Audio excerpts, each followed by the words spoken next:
আসসালামু আলাইকুম। কেমন আছেন সকলে? আশা করছি সকলেই ভালো আছেন। শহরে তো আমরা মাটির চুলার রান্না আসলে সচরাচর খেতেই পারি না। কারণ সেই সৌভাগ্য আমাদের হয় না। কিন্তু আমরা আমাদের ছোটবেলাটা অনেকেই এই মাটির চুলার রান্না খেয়ে বড় হয়েছি। আমিও ঠিক তেমনই। কিন্তু আমার কখনো রান্না করা হয়নি। তো ফার্স্ট টাইম সেই এক্সপেরিয়েন্সটা নেওয়ার জন্যই আমি আমার আম্মুকে বলেছিলাম একটা মাটির চুলা বানিয়ে দিতে। তো সেই চুলাটাতেই আমি আজকে আমার ফার্স্ট টাইম মাটির চুলার রান্নার এক্সপেরিয়েন্সটা নিচ্ছি এবং রান্না করছি আস্ত কোয়েলের একটা রেসিপি। সেটা আজকে কিভাবে করছি এবং সবকিছুই আজকে আপনাদের সাথে শেয়ার করছি এই ভিডিওর মাধ্যমে। তো চলুন শুরু করা যাক। মাটির চুলার রান্নার প্রপার স্বাদটা পেতে গেলে তো আমাকে মশলাটাও নিতে হবে পাটায় বেটে। তো সেজন্য আমি পাটায় কিছু মশলা বেটে নিলাম এবং এখানে আমি নিয়েছি 6টা আস্ত কোয়েল, তার সাথে নিয়েছি 11টা কোয়েলের ডিম। তো ডিমটা আমি প্রথমেই সিদ্ধ করে নিলাম এবং এখানে আমার প্রয়োজনীয় উপকরণগুলো রেখে দিয়েছি। আর আজকের রান্নাটা আমি করছি সরিষার তেলে। তো প্রথমেই কিছু পরিমাণ সরিষার তেল আমি পাত্রে নিয়ে নিলাম, যে পাত্রটাতে আমি রান্না করব, এবং কিছু কুচনো পেঁয়াজ দিয়ে দিলাম। তো প্রথমে পেঁয়াজটা একটু লাল লাল করে ভেজে নিতে হবে। লাল লাল করে ভাজা হয়ে গেলে এতে আমি গোটা মশলাগুলো, গরম মশলাগুলো দিয়ে দিচ্ছি, এলাচ, দারচিনি, তেজপাতা। তো তারপরে আবার একটু পেঁয়াজটা ভালো করে নাড়াচাড়া করে নিলাম। এখন এর মধ্যে অ্যাড করছি পেঁয়াজ বাটা। এখানে আমি প্রায় 3 থেকে 4 চামচ মতো পেঁয়াজ বাটা দিয়েছি। আর এর সাথে দিলাম আদা রসুন একসাথে বেটে রেখেছিলাম, সেটা 1 চামচ, 1 থেকে 1.5 চামচ, এবং দিয়ে নিলাম 1 চামচ জিরা বাটা। এরপরে আমি আবারও মশলাটাকে একটু ভাজা ভাজা করতে থাকবো। মশলাটা যাতে পুড়ে না যায় সেজন্য আমি সামান্য একটু পানি দিয়ে নিলাম। তো পানিটা দিয়ে আবারও মশলাটা একটু নাড়াচাড়া করছিলাম।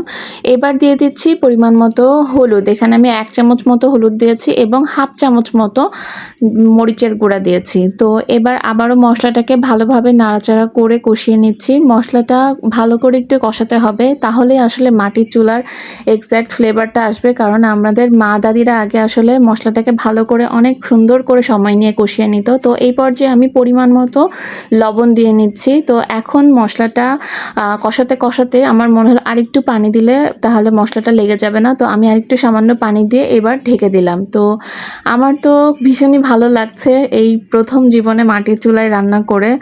আর আমার মশলাটাও এখানে অলমোস্ট কষানো হয়ে গেছে, কারণ তেলটাও উপরে উঠে এসেছে। তো এখন আমি দিয়ে দিচ্ছি আমার কোয়েলগুলো। তো কোয়েলগুলো আমি ভালো করে ধুয়ে পরিষ্কার করে নিয়েছি। এখানে আমি মোট 6টা কোয়েল নিয়েছি আস্ত, একটু ছোট থেকে একটু মিডিয়াম থেকে একটু ছোট সাইজের মধ্যে, খুব বেশি বড়ও না আবার খুব বেশি ছোটও না কোয়েলগুলো। তো কোয়েলগুলো মশলাতে দিয়ে একটু নাড়াচাড়া করে আমি ঢেকে দিলাম। তো আর আমার চুলাটা দেখতেই পাচ্ছেন, একটা ছোটোখাটো চুলার মধ্যে খুবই কিউট একটা চুলা। আমার তো খুবই পছন্দ হয়েছে আমার আম্মুর বানানো এই চুলাটা। তো আমি এখানে এখন একটু পানি অ্যাড করে দিচ্ছি, কারণ এখানে আমার মনে হলো যে কোয়েলটা কষানো আমার হয়েই গেছে। তো যেহেতু কষানো হয়ে গেছে, তো এখন আমি কিছুটা পানি দিয়ে নিলাম। এই পানি দিয়েই আমরা কোয়েলটা বাকিটা সিদ্ধ করে নিব এবং যেই পরিমাণ ঝোল রাখার দরকার সেইটুকু রাখবো।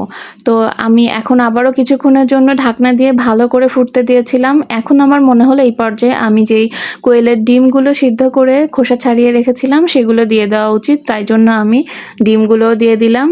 যেহেতু একটু পরেই কোয়েলটা আমি নামিয়ে ফেলবো রান্নাটা, তো এই নামানোর কিছুক্ষণ আগেই আমি 5 মিনিট আগে ডিমগুলো দিয়ে দিলাম। তো এখন আমার মনে হলো যে আমার রান্নাটা প্রায় কমপ্লিট হয়ে গেছে। সেই জন্য একটা সুন্দর যাতে একটা স্মেল আসে সেজন্য আমি আগেই পাটায় গরম মশলা গুঁড়ো করে রেখেছিলাম, সেটা কিছুটা দিয়ে দিলাম। তো দেখতেই পাচ্ছেন আমার রান্নাটা কতটা লোভনীয় হয়েছে এবং আমার রান্নাটা দেখেই এত মজা লাগছে, খেতে তো আরও ভীষণ মজা হয়েছিল। তো আর এই তো আলহামদুলিল্লাহ আমার কোয়েলের রান্নাটা, আস্ত কোয়েলের ডিম সহ আস্ত কোয়েলের যেই রান্নাটা আমি করেছি আজকে, সেটা আমার কমপ্লিটলি ডান। তো দেখতেই পাচ্ছেন কতটা ভালো লাগছে খেতে। আর বাসার সকলেই তো খুবই প্রশংসা করেছে রান্নাটার। আর আমার জীবনের ফার্স্ট টাইমের কোয়েল রান্না, তাও আবার মাটির চুলায়, সেই এক্সপিরিয়েন্সটা আমার ভীষণই ভালো ছিল। আপনাদের কাছে কেমন লাগলো আমার এই কোয়েল রান্নাটা, তাও মাটির চুলায়, সেটাও কমেন্ট করতে অবশ্যই ভুলবেন না। তো অন্য কোনো ভিডিও নিয়ে আবার দেখা হবে, ততক্ষণ পর্যন্ত আল্লাহ হাফেজ।